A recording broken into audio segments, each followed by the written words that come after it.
This is modern homesteading.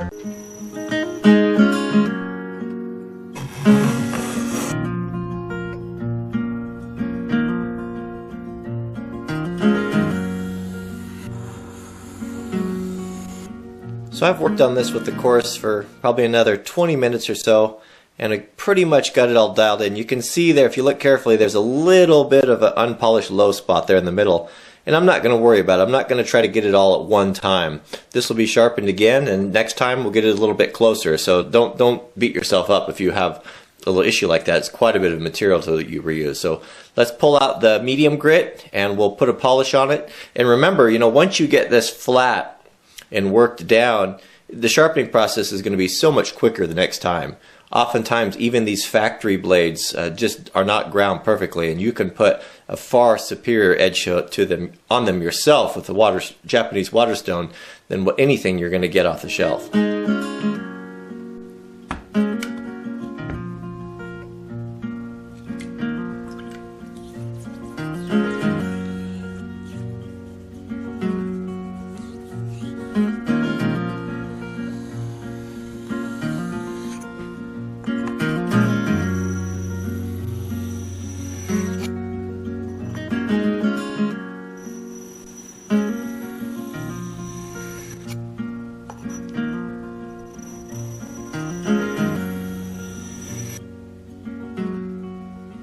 So this is the polish after maybe 50 passes or so on the 1200 grit. You can see there it's really starting to get a beautiful edge on it there. Now this is a good time, I'm gonna go ahead and flatten out the back. For any little burr that's developed in the back side of this, I can simply take this and laying it flat, and I'll work this back and forth, pressing it firmly and nice and flat. And I can check it. It's going to tell me, providing my stone is flat, exactly what the condition of this blade is in. Alright, there you can see right there. You see those polished portions there in the corner? What's that tell you? It tells you that it's not perfectly flat. It's telling you that it's got a little bit of a convex in it right there. But not to worry about that. We'll, over time, as we use this over the years, and if we take care of it and continue to sharpen it, we'll work and keep our stones flat, we'll work this out. But we'll just work this back here, maybe a minute or two, and see if we can't just continue over time to get these flat. Not that it's not going to work the way it is. With this 1200 grit, it's actually so sharp that I just touched my corner of my finger with that. See, we'll focus there, and it cut my finger, and that was with no pressure. So we're reaching the point of this being what people call a scary sharp, scalpel type of sharp. So that's probably enough. So let's clean this off and see. Yeah, it's actually pretty close. You can see that area of polish there now is much broader than it was a little bit ago. That focusing there, you can see. But that's okay. So let's go ahead and finish this up with our polishing stone. This is my favorite part. I like this part. And this is the 6000 grit stone. Very, very fine. Some people even take it a step further and go to an 8000 grit. The polishing stone is a little bit different because it's so fine. What you want to really make it polish well is you need to work up a little slurry, and this is a little stone of similar composition. I think the Japanese call it a Nagura or Magura stone. I forget the exact name of it, but you just work this around and continue to add water until you get a nice little slurry, a little sludge on there of this 6000 grit, and that is going to essentially be a polishing compound. So I'll put a little bit more water on there.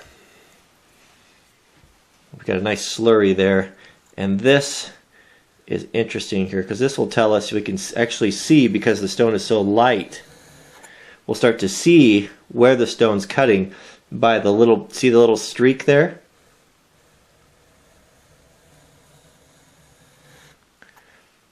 That's metal that's being removed from the blade. And ultimately, you know, after this is properly sharpened and after the years, when we run this across here, it'll be a long black streak, the full width of the blade. But you can see there, it's getting wider.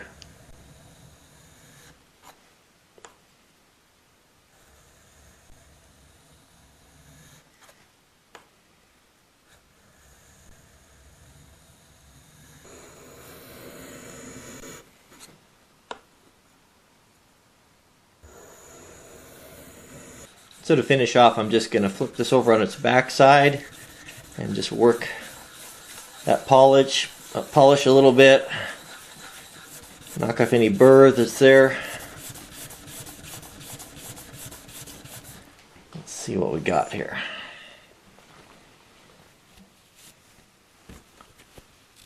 Should be finished. That is sharp. Let's take a look at the cutting edge here.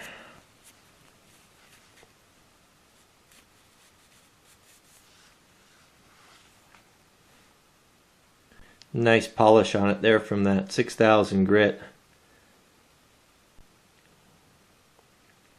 Still need a little bit of work in that center section there, but not bad. Let's get the microscope. It's not exactly a microscope, is it? Magnifying glass, you can see there. Yeah.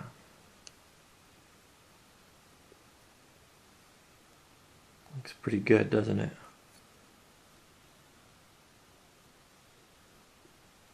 Alright, so let's set this aside and see if we can't clean up the Spokeshave a little bit, put it back together, and let's see how it cuts. Boy, is this upscale or what? Working on buckskin here today. So these individual pieces are a little corroded, so we'll take these apart, break this all down. I'm going to be using steel wool on this because it works so well, but one thing about steel wool is man, it will give you a wicked handful of slivers, and I just don't want that, so I'll wear some gloves when I'm using that. But we'll break all this down and start cleaning all of this up.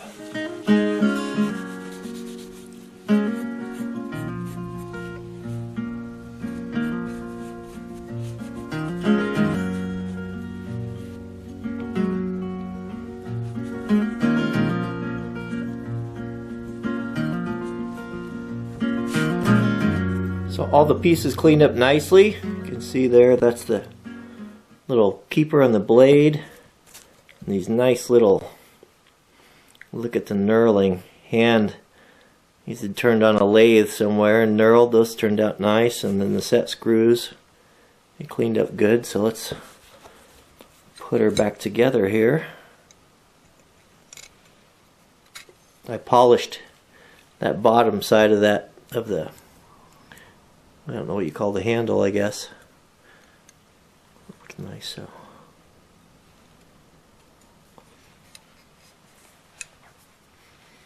So these little set screws should go in first.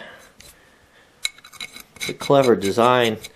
This allows you to adjust the depth of the cutting blade. And as those line up with these grooves on here.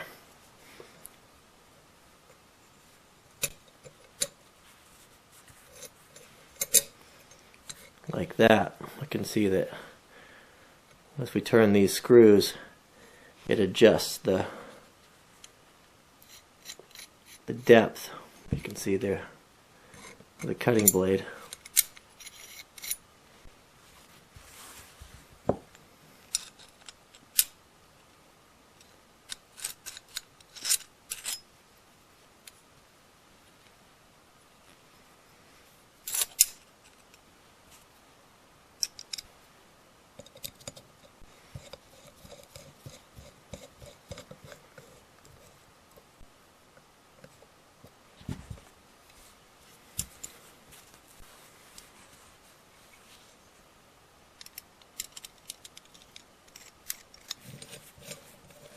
Boy, this turned out nice. There's something so special to me about restoring these old family tools.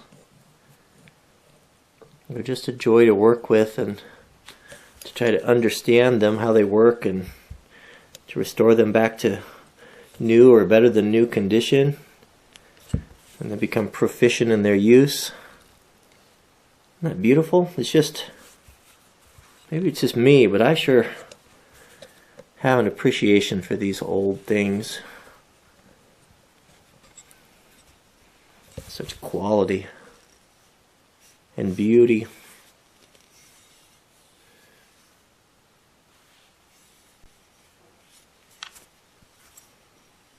Let's give it a try. What do you say? Got a nice piece of hickory with, it's been waiting for a sharp blade to be put to it.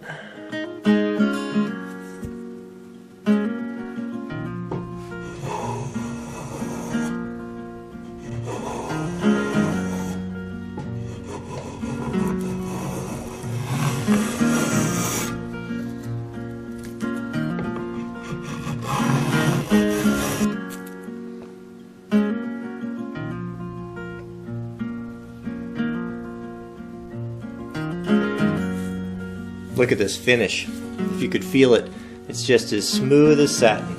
You wouldn't even need to sand it. It feels like it's been hit with 500 grit sandpaper. That would be a finished edge for a tool handle. Never has this draw knife or the Spokeshave ever cut like that before. That polished edge on there. That 6,000 grit just made all the difference.